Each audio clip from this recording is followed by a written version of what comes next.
मुझे गुस्सा भी आ रहा था कि कमबख्त अभी से पुलिस ने मुझे परेशान करना शुरू कर दिया है। इससे बेहतर तो था कि मैं सीज़ फायर लाइन अबूर करके सीधा मकबूजा कश्मीर में दाखिल हो जाता और मुजाहिदों के साथ मिल जाता। मगर मेरे वालिद साहब को मालूम था कि कश्मीर में मुजाहिदीन का सामना भारत की तरबियत याफ्ता फ़ौज से है, इसलिए मुझे थोड़ी बहुत फ़ौजी तरबियत हासिल करनी चाहिए। चुनाचे उन्होंने मुझे वसीयत की थी कि मैं कमाल शाह नामी तरबियत याफ्ता फ़ौजी कमांडो के पास जाकर कमांडो की बाकायदा तरबियत हासिल करूँ और उसके बाद कश्मीर में शामिल होकर इंडियन फ़ौज के ख़िलाफ़ लड़ूँ। मेरी भी अब यही ख्वाहिश थी। मुझे राइफ़ल चलानी भी नहीं आती थी और कश्मीर के महाज पर स्टेम गन्नों और मशीन गन्नों के साथ लड़ाई लड़ी जा रही थी। मुझे हैंड ग्रेनेड का भी पता नहीं था कि उसका पिंग कैसे खींचते हैं और उसे कितनी देर तक अपने हाथ में रखकर दुश्मन पर फेंकना होता है। मेरे लिए फ़ौजी कमांडो की ट्रेनिंग बड़ी ज़रूरी थी। मैं फ़ौजी कमांडो बनकर कश्मीर के महाज पर लड़ने और दुश्मन के ठिकानों पर शब खून मारकर उसे बर्बाद करने के लिए बेताब था। लेकिन भारतीय पुलिस मेरे रास्ते में शदीद रुकावट बन गई थी। बल्कि इस बात का वाज़ेह ख़तरा मौजूद था कि अगर मैं पकड़ा गया तो मेरी जहाद में शामिल होकर काफिरों से जंग की आरजू हमेशा के लिए खाक में मिल सकती है। इन ख्यालात में डूबा हुआ मैं खेतों से बाहर निकलकर एक छोटी सी नदी के किनारे किनारे चलता रहा। मुझे कुछ मालूम नहीं था कि मैं किधर जा रहा हूँ। चलते चलते मैं ऐसी जगह पहुँच गया जहाँ बेशुमार दरख्त पास पास उगे हुए थे। मैंने एक दरख्त से टेक लगा दी। सोचा इसी तरह बैठे लेटे जितनी रात बाकी है गुजार दूँ। मैंने आंखें बंद कर ली और सोने की कोशिश करने लगा। फ़ज़ा में जली हुई लकड़ियों की बू सी आ रही थी। मैंने यही ख्याल किया कि जहाँ करीब ही गाँव है, किसी ने तंदूर जलाकर बुझा दिया होगा या लकड़ियों का अलाव रोशन किया होगा।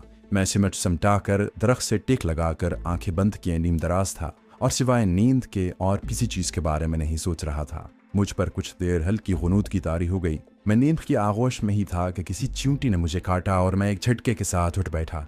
मैंने दोबारा आंखें बंद की तो मुझे किसी के आहिस्ता आहिस्ता बोलने की आवाज़ आई। मैंने आंखें खोली और कान उस पर लगा दिए। साथ ही रात के अंधेरे में आंखें फाड़ फाड़ कर देखने की कोशिश करने लगा। आवाज़ किसी औरत की थी। वो रुक रुक कर बोल रही थी। पहले तो मुझे ऐसा लगा कि वो किसी से बातें कर रही है, मगर जिससे वो बातें कर रही थी उसकी आवाज़ नहीं आ रही थी। आवाज़ रुक गई। 5-10 सेकंड के बाद औरत की आवाज़ फिर से आने लगी। मेरे सामने 10-12 कदमों के फासले पर सरकंडों की झाड़ियाँ थी। आवाज़ उन सरकंडों के पीछे से आ रही थी। मैं उस तरफ टिकटिकी बांधे देख रहा था। अचानक सरकंडों के पीछे हल्की हल्की रोशनी नजर आने लगी। मैं आहिस्ता से उठा और झुक कर चलता हुआ सरकंडों की तरफ बढ़ा।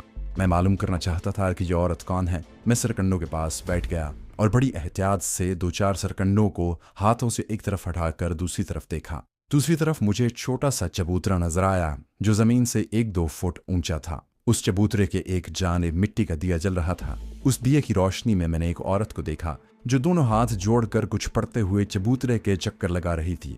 मुझे लगा कि ये जरूर कोई चुड़ैल या भूत प्रेत है, मगर औरत का जिस्म और आवाज चुड़ैलों की सी नहीं थी। मैं ये सोचकर वहीं छुप कर बैठा रहा कि मालूम करना चाहिए कि ये औरत यहाँ क्या करने आई है।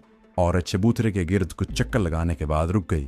वो मुझसे बमुश्किल 5-6 कदमों के फासले पर थी। वो जलते हुए चिराग के पास बिल्कुल सीधी खड़ी हो गई। उसने पढ़ना बंद कर दिया। 3 बार हाथ बांध कर चबूतरे की तरफ झुकी और फिर उसने अपना लिबास उतार दिया। मुझ पर पहला असर हुआ कि मैंने चेहरा दूसरी तरफ कर लिया। फिर ख्याल आया कि पता तो लगे कि यह औरत आधी रात को इस वीरान जगह पर चिराग लेकर क्या करने आई है। मैंने सर घुमाकर औरत को देखा। उस वक्त वो एक छड़ी से चबूतरे की जली बुझी लौ को कुरेद रही थी। मेरे दिल में ख्याल आया कहीं ये वाकई चुड़ैल ना हो, मगर अब मैं इस मुअम्मे को हल करना चाहता था। वहां से डर कर भागना नहीं चाहता था। औरत ने छड़ी से लकड़ियों की राख को कुरेदते कुरेदते उसमें से गोल सी चीज लकड़ी से निकालकर उसको चिराग की लौ के करीब लाकर गौर से देखा और धीमी आवाज में कुछ पढ़ने लगी। मैं ये देखकर वाकई डर गया कि ये एक जली हुई इंसानी खोपड़ी थी। औरत ने खोपड़ी को हाथ लगाया। खोपड़ी गर्म थी। उसने खोपड़ी को जमीन पर रख दिया। वो अपने साथ पानी का डिब्बा भी भर कर लाई थी। उसने कुछ मंत्र पढ़े। खोपड़ी पर डिब्बे में से 3-4 बार पानी डाला। जब खोपड़ी ठंडी हो गई तो उसे गोद में लेकर बैठ गई और यूं आगे पीछे हिलते हुए कुछ पढ़ने लगी जैसे बच्चे को लोरियां दे रही हो। मैं अब सारी बात समझ गया था।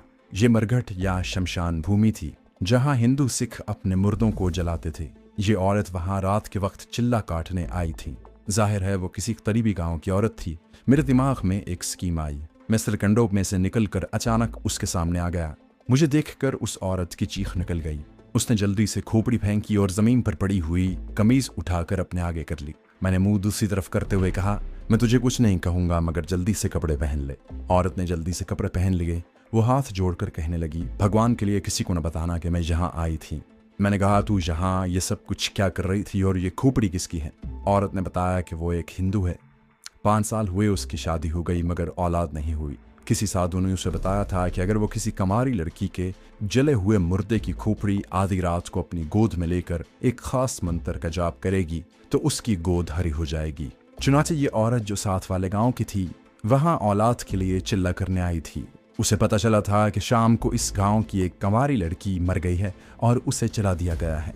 औरत मेरी मिन्नत समाजत कर रही थी कि मैं गांव में जाकर किसी के आगे जिक्र न करूं क्योंकि इस तरह उसका चिल्ला भ्रष्ट हो जाएगा।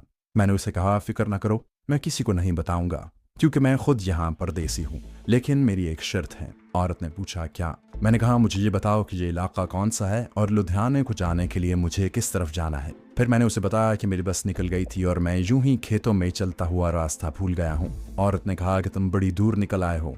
यहाँ से आगे एक कस्बा चौलियाँ है, वहां से कस्बा ब्यास को जाने वाले यक्के मिल जाते हैं। ब्यास से तुम रेलगाड़ी में बैठकर लुधियाना पहुंच जाना।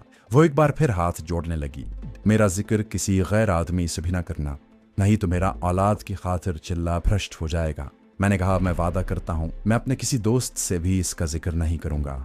मेरी स्कीम यही थी कि इस औरत से किसी ऐसे गांव या कस्बे के बारे में पूछूं जहां से मैं लुधियाना पहुंच सकूं, क्योंकि इस किस्म के चिल्ले घर वालों और गांव से छुपकर राजदारी के साथ किए जाते हैं। इसलिए मुझे यकीन था कि ये मेरे बारे में किसी को नहीं बताएगी। अगर किसी को बताएगी तो वो सब इससे पूछेंगे कि तुम आधी रात को गांव के बाहर क्या करने गई थी। मैंने औरत से इतना ज़रूर कहा कि इस किस्म के तवहुमात से कुछ नहीं हुआ करता। घर जाओ और अपने भगवान के आगे प्रार्थना करो, अगर भगवान की मर्जी हुई तो वो तुम्हारी गोद ज़रूर हरी कर देगा। औरत हैरानी से मेरा मुंह तकने लगी। उसने मुझसे कहा कि तुम मुझे हिंदू नहीं लगते, क्योंकि कोई हिंदू इस किस्म की बात नहीं कर सकता। मैंने झूठ बोलते हुए कहा, मैं हिंदू ही हूँ, बस विलायत का पड़ा हुआ हूँ और इस किस्म के तवहुमात में यकीन नहीं करता। अब तुम वापस अपने घर जाओ। औरत ने चबूतरे पर जलता हुआ चिराग फूंक मारकर बुझा दिया और मेरे करीब होकर पूछा कि तुम इतनी रात को कहाँ जाओगे, मेरे साथ क्यों नहीं चलते? मैंने कहा, हाँ, तुम्हारे साथ तुम्हारे गांव जाऊं और तुम्हारा खावंद और गांव वाले मुझे पकड़ कर मारना शुरू कर दें। औरत हंस पड़ी। उसकी हंसी से मुझे महसूस हुआ कि ये औरत ठीक औरत नहीं है। उसका सबूत मुझे फौरन मिल गया। उसने मेरा हाथ पकड़ लिया और कहने लगी कि मेरे साथ आ जाओ, गांव के बाहर एक कोठरी है, तुम रात वहां गुजार लेना। मैंने आहिस्ता से अपना हाथ छुड़ा लिया और उस औरत से कहा, तुम अपने गांव जाओ, मैं किसी अगले गांव में जाकर रात बसर कर लूंगा। ये कहकर मैं वहां से चल दिया। मैंने कुछ दूर जाकर वापस मुड़कर देखा। दूर अंधेरे में मुझे वो औरत नजर आई। वो वापस अपने गांव की तरफ जा रही थी। मुझे चौलियां गांव की तलाश थी। रात के अंधेरे में मुझे ये गांव नहीं मिल सकता था। मैं एक बार फिर कोई ऐसा ठिकाना तलाश करने लगा जहां मैं रात गुजार सकूं। एक जगह खेतों में मुझे रहट का चाँद दिखाई दिया। सितारों की रोशनी में मुझे चीज़ों के हयूले साफ नजर आ रहे थे। ये रहट था मगर खामोश, कोई वहां पर नहीं था। एक तरफ टूटा फूटा लकड़ी का तख्त पड़ा था। ये मेरे लिए किसी नेमत से कम नहीं था। मैं उस पर फौरन लेट गया और इत्मीनान का गहरा सांस लिया। मेरे जहन में शमशान भूमि वाली औरत का ख्याल आने लगा। मैंने अपनी क़ुव्वत इरादी से उसे जहन से झटक दिया। मेरा मिशन एक मुक़द्दस जहाद का मिशन था और मैं अपने जहन को नफसानी आलूदगियों से पाक रखना चाहता था। मैंने खुदा को याद किया, आंखें बंद की। मुझ पर गनूदगी तारी होने लगी। उसके बाद मुझे कोई होश न रहा। आंख उस वक्त खुली जब 2-3 कुत्ते ज़ोर ज़ोर से भौंक रहे थे। मैं उठकर बैठ गया। अभी सूरज नहीं निकला था मगर आसमान पर सफ़ेदा सहर फूट रहा था। मशरिक़ की तरफ सितारों की चमक मान पड़ रही थी और नीली रोशनी की झलकियाँ नमूदार हो रही थी। मेरे वहाँ से निकल जाने के लिए ये बड़ा अच्छा वक्त था। अगर मेरी आंख दिन निकले खुलती तो इस बात का इम्कान था कि रहट पर कोई किसान बैल लेकर आ जाता। मैं उठा और जिस समत शमशान भूमि वाली औरत ने इशारा किया था मैं उस तरफ चलने लगा। सूरज निकलने तक मैं गांव के करीब पहुंच गया। खेतों में सिख हल चला रहे थे। एक आदमी सर पर फसल या चारे का गट्ठा रखे गांव की तरफ जा रहा था। एक सिख खेत में पानी लगा रहा था। मैं उसके करीब से गुजरा तो उसने मुझ पर एक निगाह डाली और फिर अपने काम में मसरूफ हो गया। मैं भी बेनियाजी से आगे गुजर गया। सामने से एक बूढ़ा लाठी टेकता चला आ रहा था। मैंने उसे पूछा कि चौलियां गांव कहाँ है। वो रुक गया और बोला कि यही है, तुमने किससे मिलना है? मैंने कहा, नंबरदार साहब से मिलना है। मिल लूँगा, मेरा ख्याल है वो घर पर ही होंगे। ये कहकर मैं नमस्ते करके आगे चला गया। मैं ठीक गांव में पहुंचा था। गांव की दूसरी तरफ कीकर के दरख्तों के नीचे कुछ यक्के खड़े थे। एक यक्के में 2-3 औरतें, एक हिंदू लाला और एक सिख देहाती बैठा था। कोचवान भी सिख था। उसने मुझे अपनी तरफ आते देखा तो दूर ही से आवाज़ दी, बाऊजी ब्यासा जाना है तो आ जाओ। ब्यासा से मुराद ब्यास गांव या ब्यास का कस्बा या शहर था। जो कुछ भी था मुझे वहीं जाना था। मैं यक्के में बैठ गया। यक्का चल पड़ा। कोचवान ने मुझसे 3 रुपए किराया लिया। कोई 1-1.5 घंटे के नहायत तकलीफ दे सफ़र के बाद यक्के ने मुझे ब्यास नाम के कस्बे में पहुंचा दिया। अब तो ये कस्बा एक शहर बन गया होगा। उस वक्त ये एक कस्बा ही था। यक्का ब्यास नाम के रेलवे स्टेशन के बाहर अड्डे पर जाकर रुक गया। मामूली से देहाती स्टेशन की इमारत बिल्कुल वैसी थी जैसी देहाती स्टेशनों की होती है। मालूम हुआ कि दिल्ली जाने वाली पैसेंजर ट्रेन 1 घंटे बाद आने वाली है। वहाँ मुसाफिरों का कोई रश नहीं था। टिकट मेरे पास पहले से मौजूद था। मेरी निगाहें माहौल का जायजा लेने लगी। वहाँ पुलिस वाला कोई नहीं था। थोड़ी देर बाद कुछ हिंदू सिख मुसाफिर प्लेटफॉर्म पर अपनी कचड़ियाँ और ट्रंक रख कर बैठ गए। कहीं से एक टीटी भी आ गया। उसने रेलवे की वर्दी पहनी हुई थी और प्लेटफॉर्म पर इधर उधर फिरने लगा। इतने में पीछे की जानिब से सिग्नल डाउन हो गया। गाड़ी आ रही थी। तुली भी पहुंच गए थे। पैसेंजर ट्रेन छक छक करती आ गई। सारे डिब्बे 3rd क्लास के थे जो सवारियों से भरे हुए थे। मैं एक डिब्बे में घुसकर बैठ गया। गाड़ी ब्यास के उस स्टेशन पर 15-20 मिनट तक खड़ी रही। मेरी निगाहें प्लेटफॉर्म पर लगी रही। यही धड़का लगा था कि कहीं से कोई पुलिस वाला मुझे तलाश करता वहां ना आ जाए, मगर कोई सिपाही दिखाई न दिया। इंजन ने सीटी दी और ट्रेन चल पड़ी। थोड़ी देर बाद ट्रेन एक बहुत बड़े दरिया पर से गुजरने लगी। मालूम हुआ कि ये दरियाए ब्यास है। खुदा खुदा करके लुधियाना का स्टेशन आ गया। ये काफ़ी बड़ा स्टेशन था। मैं डिब्बे में ही छुप कर बैठा दिल में दुआएं मांगता रहा कि कोई पुलिस वाला इधर ना आए। प्लेटफॉर्म पर मुझे 1-2 वर्दी वाले सिपाही नजर आए थे, मगर किसी ने मेरे डिब्बे का रुख न किया था। ट्रेन जहां देर तक रुकी रही, आखिर जब वो चली तो मेरी जान में जान आई। पैसेंजर ट्रेन होने की वजह से एक तो वो हर स्टेशन पर रुकती थी और उसकी रफ्तार भी ज़्यादा नहीं थी। लुधियाने के बाद कई छोटे छोटे स्टेशन आए। बड़ा शहर अम्बाला आ गया। यहाँ भी गाड़ी देर तक खड़ी रही। यहाँ से चली तो कहीं शाम के वक्त करनाल का बड़ा शहर आया। उसके बाद पानीपत और सोनीपत के शहर आए और वो भी गुजर गए। दिल्ली के स्टेशन पर उतरते ही मैंने मोटर रिक्शा लिया और सीधा वालिद साहब के दोस्त ज़हीरुद्दीन साहब के घर पहुंच गया। वो मुझे देखकर हैरान भी हुए और मुझे डांटने भी लगे कि मैं कहाँ चला गया था। मैंने एक फर्जी कहानी खड़कर उन्हें सुना दी। मेरे पासपोर्ट पर दिल्ली का वीज़ा अगरचे लगा हुआ था, मगर जितने दिन मुझे वहाँ ठहरने की इजाज़त थी उसकी मुद्दत गुजर चुकी थी। ज़हीरुद्दीन साहब कहने लगे, मियाँ वीज़े की मुद्दत के बाद ठहरना जुर्म है। पुलिस तुम्हें पकड़ सकती है और मुझे भी परेशान कर सकती है। मैंने उन्हें कहा, अंकल आप परेशान ना हो, मैं कल वापस पाकिस्तान चला जाऊंगा। वो कहने लगे, मियाँ जाती दफ़ा तुम्हें पुलिस स्टेशन रिपोर्ट करनी होगी। पुलिस तुम्हें वीज़े की मुद्दत से ज़्यादा क़याम करने पर वहीं पकड़ लेगी। इसका मेरे पास कोई जवाब नहीं था। बहरहाल मैंने चूँ तूँ करके रात ज़हीरुद्दीन साहब के घर पर गुजारी। दूसरे दिन अपने कपड़े ड्राई क्लीन कराए, नहा धोकर शेव वगैरह बनाई।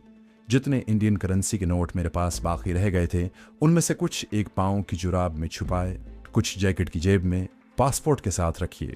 छोटा चाकू अभी तक मेरे पास ही था। ख्याल आया कि इसको यहीं कहीं फेंक देता हूँ, क्योंकि उसका अभी तक मुझे कोई मसरफ नज़र नहीं आया था। फिर कुछ सोचकर उसे जेब में ही रहने दिया। ज़हीरुद्दीन साहब अपनी दुकान पर जा चुके थे।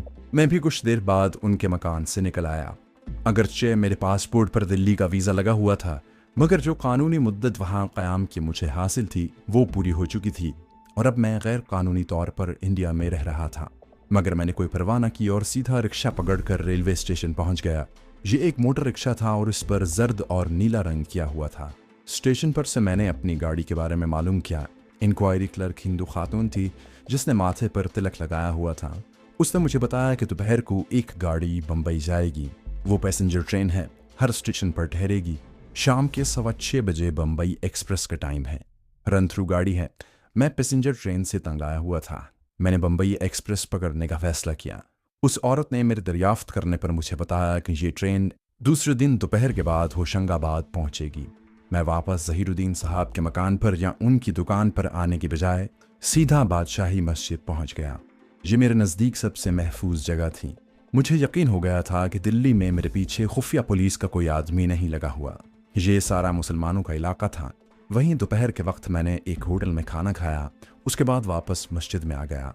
दोपहर के बाद जो नमाज होती है वो मैंने बादशाही मस्जिद या जामे मस्जिद में ही बाजमात पढ़ी। बम्बई एक्सप्रेस 6:15 बजे छूटती थी।